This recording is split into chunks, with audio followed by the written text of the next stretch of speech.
আসসালামু আলাইকুম। আজকে আমরা কাজী নজরুল ইসলামের একটি অন্যতম চমকপ্রদ কবিতা আলোচনা করব। কবিতাটি হচ্ছে উমর ফারুক। এই কবিতাটির মধ্যে আমরা দেখতে পাবো আমাদের ইসলাম ধর্মের দ্বিতীয় খলিফা হযরত ওমর রাদিয়াল্লাহু তাআলা আনহু এর জীবন ব্যবস্থা, তার জীবন আদর্শ, তার মাঝে যে সত্যবাদিতা এবং ন্যায়পরায়ণতা এবং তার মাঝে যে কঠোরতা আছে এবং তার মাঝে যে সাম্যবাদিতা আছে, এগুলোর একত্রে সম্মিলনে প্রকাশ ঘটিয়েছেন কাজী নজরুল ইসলাম তার এই উমর ফারুক নামক কবিতাটিতে। তো এখন আমরা আলোচনা করব কবিতাটি লাইন বাই লাইন করে। কবিতাটি অনেক একটি দীর্ঘ কবিতা, যে কারণে আমরা এটি দুইটি পার্ট আকারে দুইটি ভিডিও বা দুইটি ক্লাসের মাধ্যমে শেষ করব।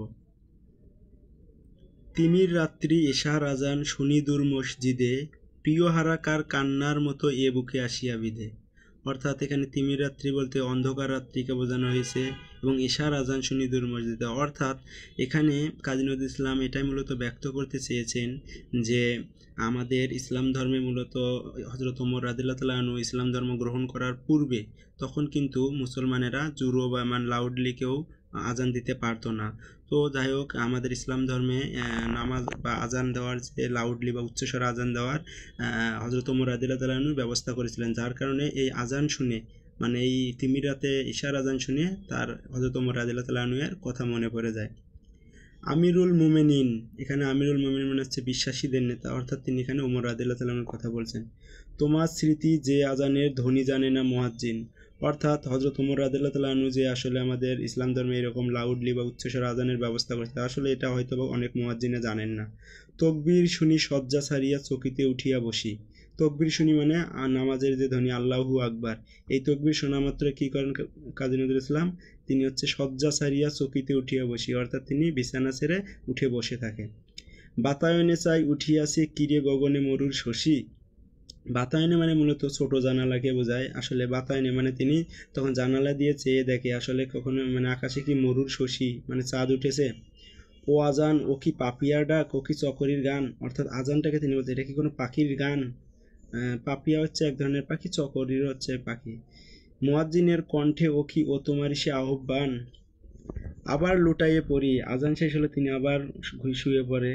সেদিন গিয়াছে শিয়রের কাছে কহিছে কালের ঘড়ি, উমর ফারুক আখেরি নবীর ওগো দক্ষিণ বাহু, অর্থাৎ সেদিন গিয়াছে অর্থাৎ তিনি যেদিন দেখলেন সেদিন বুঝলেন যে শিয়রের কাছে কহিয়াছে কালের ঘড়ি, অর্থাৎ সময় কথা বলতেছে যে ওমর ফারুক আখেরি নবীর ওগো দক্ষিণ বাহু, এখানে দক্ষিণ বাহু বলতে ডান হাত, অর্থাৎ আমাদের আখেরি নবী মানে হযরত মুহাম্মদ সাল্লাল্লাহু সাল্লামের যে ডান হাত ছিল হযরত ওমর রাদিয়াল্লাহু তাআলা আনহু, সে কথা এখানে বলেছেন।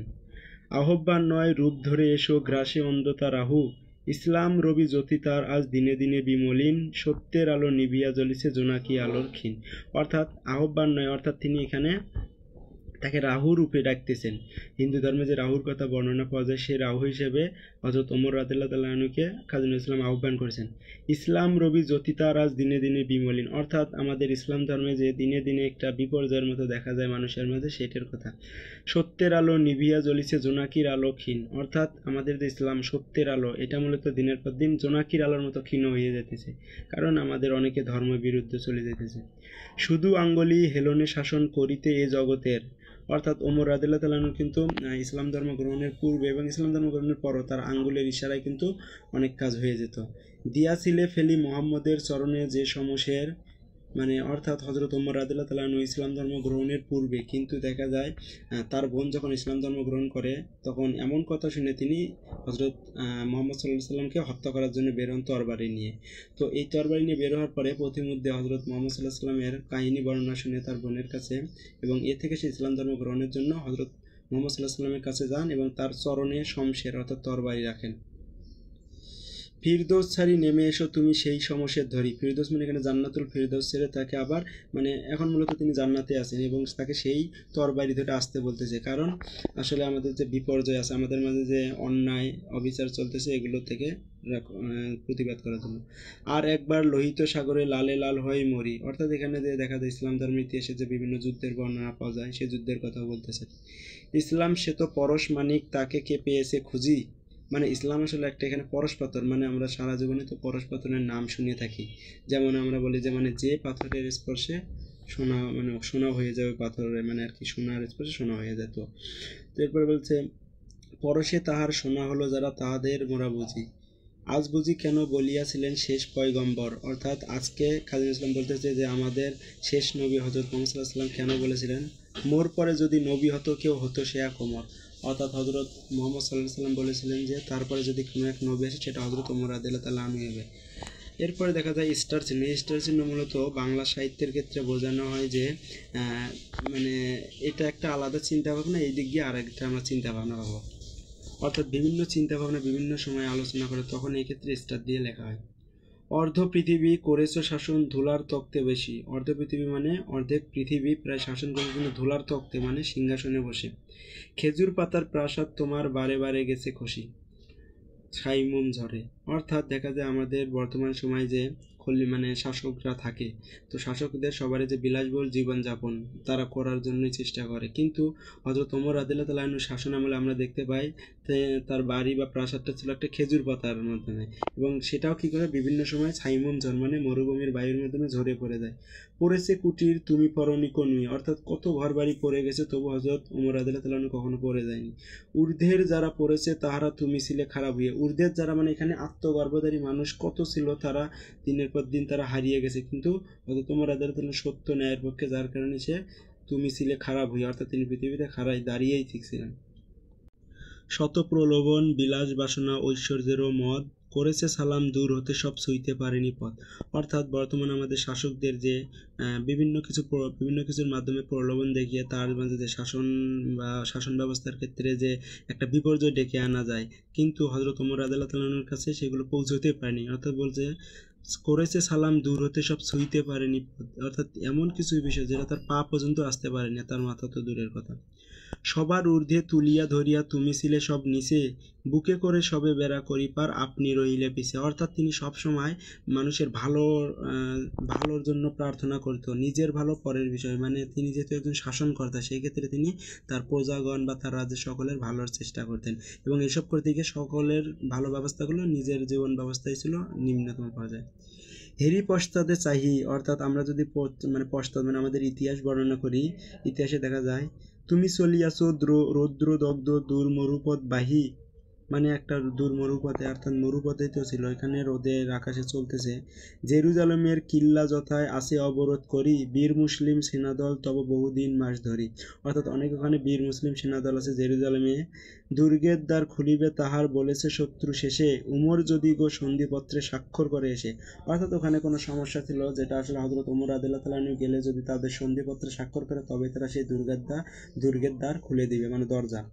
হাইরে আধেক ধারের মালিক আমিরুল মুমিনিন, মানে এখানে হযরত ওমর রাদিয়াল্লাহু তাআলা আনহুকে বলল আমিরুল মুমিনিন মানে কি, এখানে হচ্ছে মুসলিমগণের নেতা। শুনে সে খবর একাকী উষ্ট্রে চলেছে বিরামহীন। অর্থাৎ যখন শুনছে যে তিনি গেলে সন্ধিপত্র স্বাক্ষরের মাধ্যমে দ্বার খুলে দিবে, তখন তিনি কি করতেছে, শুনে সে খবর একাকী উষ্ট্রে চলেছে বিরামহীন সাহারা পাড়ায়, সাহারা মরুভূমি পার হয়ে চলতেছে। দেখা যায় বর্তমানে কোনো যদি ভালো একটা শাসন ব্যবস্থার শাসক থাকে, সেই ক্ষেত্রে দেখা যায় তাকে অনেকজন প্রোটেক্ট দিয়ে নিয়ে যায়, কিন্তু তিনি তা না করে একাই চলছিলেন। ঝুলিতে দুখানা শুকনো সবুজ রুটি, মানে তিনি যে যেতেছিলেন ওই জায়গায় দেখা যায় তিনি ঝুলির মধ্যে কিছু খাবার নিয়ে একটা সবুজ রুটি মানে সাধারণ রুটি নিয়েছিল দুইটা। একটি মশকে এতটুকু পানি খোরমা 2-3 মুঠি। অর্থাৎ একটা বোতল মানে একটা পানির পাত্র নিয়েছিল যেটাতে একটু পানি এবং খোরমা 2-3 মুঠি ছিল। প্রহরীবিহীন সম্রাট চলে একা পথে উঠে চড়ি, চলেছে একটি মাত্র ভৃত্য উষ্টে রশি ধরে। অর্থাৎ তিনি প্রহরীবিহীন কোনো ধরনের গার্ড ছাড়াই তিনি চলে যেতেছে একটা উঠে চড়ে, তার সাথে একজন মাত্র ভৃত্য ছিল মানে চাকর, যে উটের রশি ধরেছিল। মরুর সূর্য ঊর্ধ্ব আকাশে আগুন বৃষ্টি করে। অর্থাৎ দেখা যায় মরুভূমির যে সূর্যের উত্তাপ মানে সূর্যের যে একটা প্রচণ্ড তাপ সেটা বলতেছে, সে আগুন তাতে ক্ষয়সম ফোটে বালুকা মরুর পরে। এত পরিমাণ উত্তাপ বা এত পরিমাণ গরম যে সেখানে মনে হয় ধান দিলে সেখানে হচ্ছে ক্ষয় হয়ে যাবে। কিছু দূর যেতে উঠে হতে নামি কহিলে ভৃত্য, ভাই পেরেশান বড় হয়েছে চলিয়া, এইবার আমি যাই উষ্ট্রের রশি ধরিয়া অগ্রে, তুমি উঠে বসো উঠে, তপ্ত বালুতে চলি যে চরণে রক্ত উঠেছে ফুটে। অর্থাৎ তিনি হযরত ওমর রাদিয়াল্লাহু তাআলা আনহুকে বলতেছে, আসলে তিনি তখন পেরেশান মানে ক্লান্ত হয়ে পড়েছে।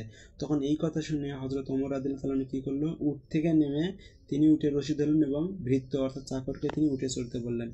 তখন দেখি আমরা ভৃত্য দস্ত চুমি, ভৃত্য তখন হযরত ওমর রাদিয়াল্লাহু তাআলার হাতে চুমু খেয়ে বলল, কাঁদিয়া কহিল, উমর কেমনে এই আদেশ করো তুমি, উষ্ট্রের পিঠে আরাম করিয়া গোলাম রহিবে বসি, আর হেঁটে যাবে উমর, খলিফা ওমর ধরিছে উটের রশি। অর্থাৎ তিনি বলতেছে আপনি একজন শাসক মানুষ, আপনি যাবেন এরকম নিচে রশি ধরে আর আমি যাবো উটের পিঠে, এটা কেমন কথা? মানে এটা আর কি তিনি বলতেছে।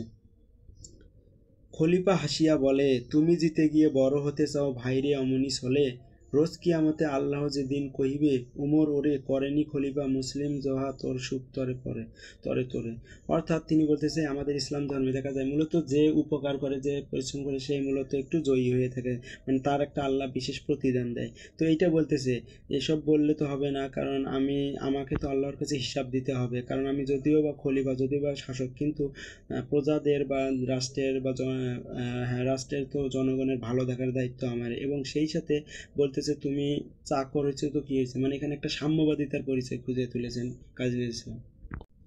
কি দিব জবাব, কি করিয়া মুখ দেখাবো রাসূলে ভাই, আমি তোমাদের প্রতিনিধি, শুধু মোর অধিকার নাই, আরাম সুখের মানুষ হইয়া নিতে মানুষের সেবা, ইসলাম বলে সকলে সমান, কে বড় ক্ষুদ্র কে বা। অর্থাৎ তিনি বলতেছে আমি তাহলে কবরে গিয়ে আল্লাহর কাছে কি জবাব দেবো, রাসূলের কাছে কোন মুখ দেখাবো, আমি কি তোমাদের শুধু প্রতিনিধি, আমার অধিকার নাই?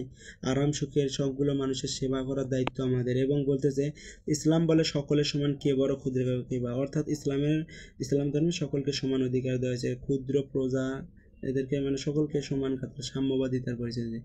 ভৃত্য চরিল উটের পৃষ্ঠে উমর ধরিল রশি, মানুষের স্বর্গে তুলিয়া ধরিয়া ধুলায় নামিল শশী। অর্থাৎ তখন চাকরটা উটের পিঠে চললো এবং ওমর রাদিয়াল্লাহু আনহু রশি ধরলো। এই জন্য বলছে মানুষরে স্বর্গে তুলিয়া ধুলায় নামিল শশী। অর্থাৎ এখানে হযরত ওমর রাদিয়াল্লাহু আনহুকে শশী বলা হয়েছে, মানে চাঁদ। এবং এই মানুষরে স্বর্গে তুলিয়া মানে এই বৃত্তকে ওখানে তুলে ধরা হয়েছে বলেছে। তো আজকে আমরা এই পর্বে এই আলোচনা মানে প্রথম পর্বে এতটুকু আলোচনা করলাম। দ্বিতীয় পর্বের জন্য সবাই অপেক্ষা করো। দ্বিতীয় পর্বে আমরা বাকি অংশটুকু আলোচনা করব। ধন্যবাদ সবাইকে।